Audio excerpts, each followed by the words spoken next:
Rahmatullahi wa barakatuh. Leo tutaelezea habari za nyota mbalimbali, na kwa darasa hili tuanze kuelezea nyota ya Mizani, yani Libra.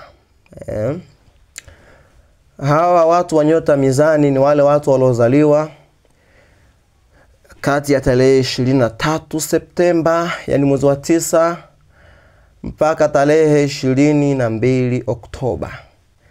Wote waliozaliwa hapa katikati, na nimeona bora kuzungumzia kwa sababu tupo katika msimu wao. Kwa nimeona bora tuanze kuzungumzia hawa, ambapo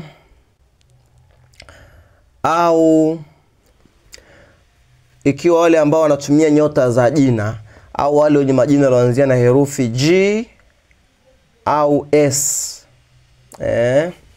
Watu wa nyota wa Mizani wanajulikana sana kwa sifa zifuatazo ambazo zinatokana na ishara yao ya mizani na sayari yao, kwa sababu nyota yao inaongozwa na sayari ya Venus kwa Kizungu, kwa Kiarabu Zuhura, au kwa Kiswahili Zuhura.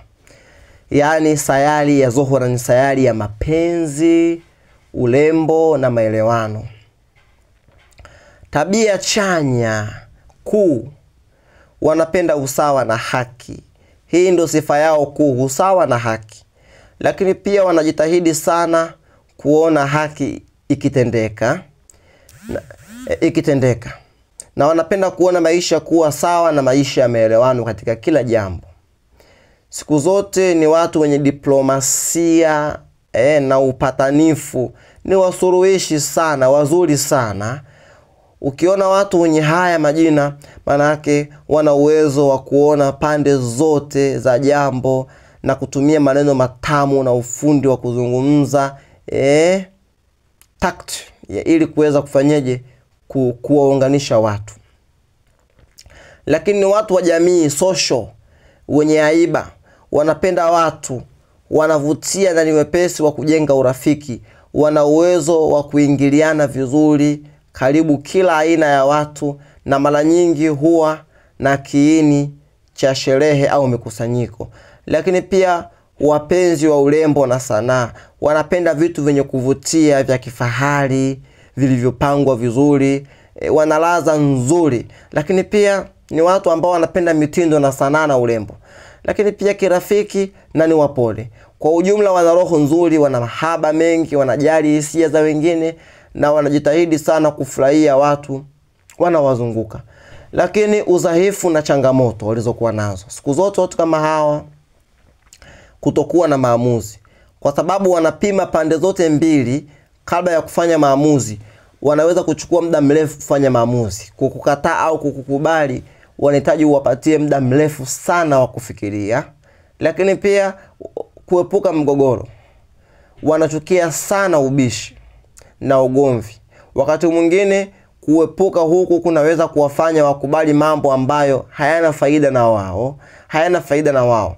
Lakini pia sifa nyingine pia ambao mbaya kwa upande wao, si watu ambao wanapenda kuomba msamaha.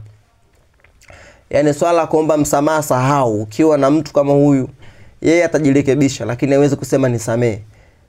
Yani utamsema kuhusu jambo fulani, atajirekebisha kuanza kulifanyia kazi, lakini usitarajie kwamba atasema nisamee. Utajijua mwenyewe kama utamsamee au utomsamee, lakini yeye kabadilika. Sasa wewe kama utamsamee utajijua mwenyewe, utomsamee sijui. Lakini pia kutegemea wengine.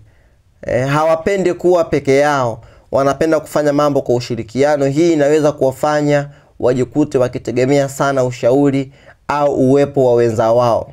Kutokujiamini, licha ya haiba yao, wanaweza kukosa ujasiri wa kutenda au kusimamia mambo yao binafsi, hasa pale panapokuwa na uwezekano wa kutoridhisha wengine mara nyingi. Tuangalie sasa katika upande wa mapenzi.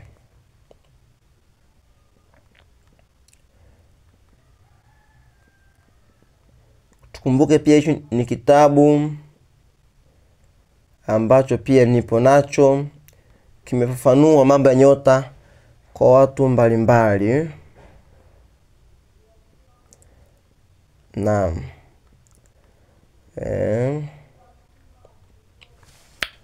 Naam, katika upande wa mapenzi, tabia ya hawa watu wenye nyota mizani kimapenzi ni watu wa kweli wenye mahaba. Mizani hawawezi kuishi vizuri bila kuwa na wenza au uhusiano wa kimapenzi.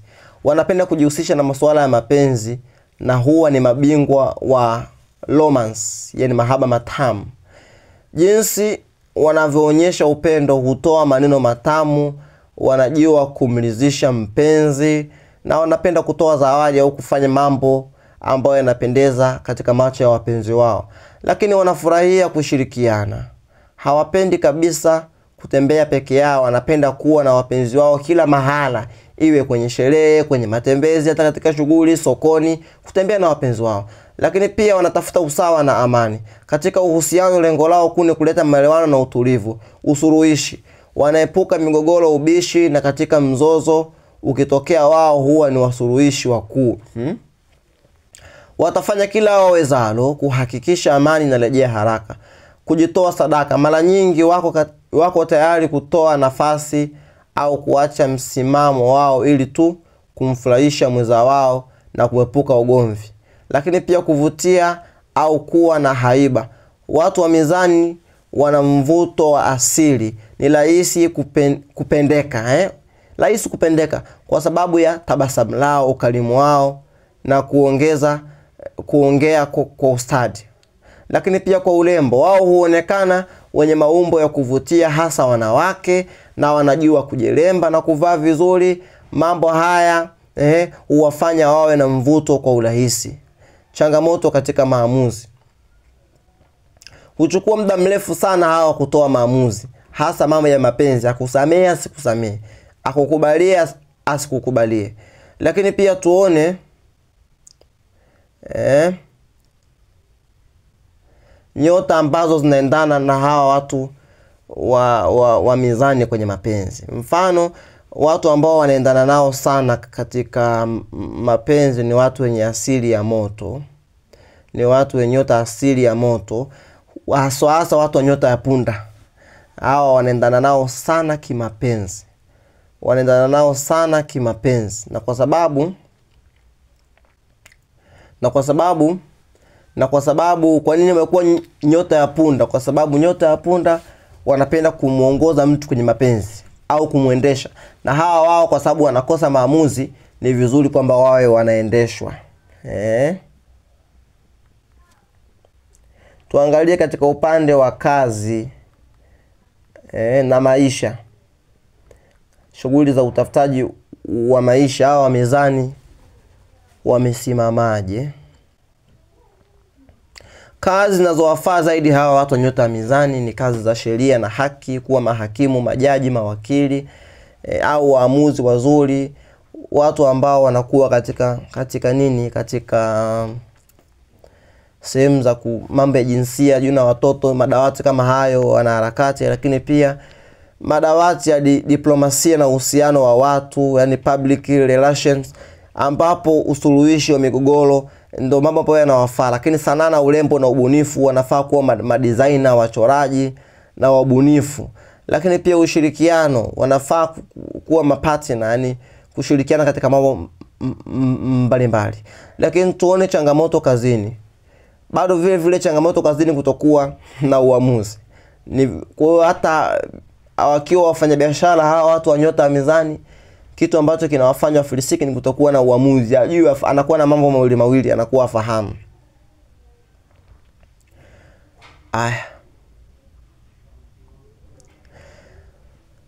Tabia yake kiujumla, upendo wa starehe. Upenda sana anasa na maisha mazuri. Nyumba zao mara nyingi huwa zimepambwa vizuri, safi na zenye kuvutia. Hawapendi hali ya fujo isiyopendeza. Maisha ya kijamii, wanajulikana kama vipepeo wa kijamii. Maisha yao uchangamka sana wanapokuwa mizunguko na marafiki, na wanapenda kupangisha au kuhudhuria mikusanyiko. Asili ya upepo, manake ni watu ambao uchochewa na fikra na mawazo, wana akili kali, wanapenda kujifunza, mara nyingi huwa watambuzi wazuri wa mambo, wakarimu na wenye adabu, na ni wastaarabu sana sana sana. Kwa leo tulizike na hapa.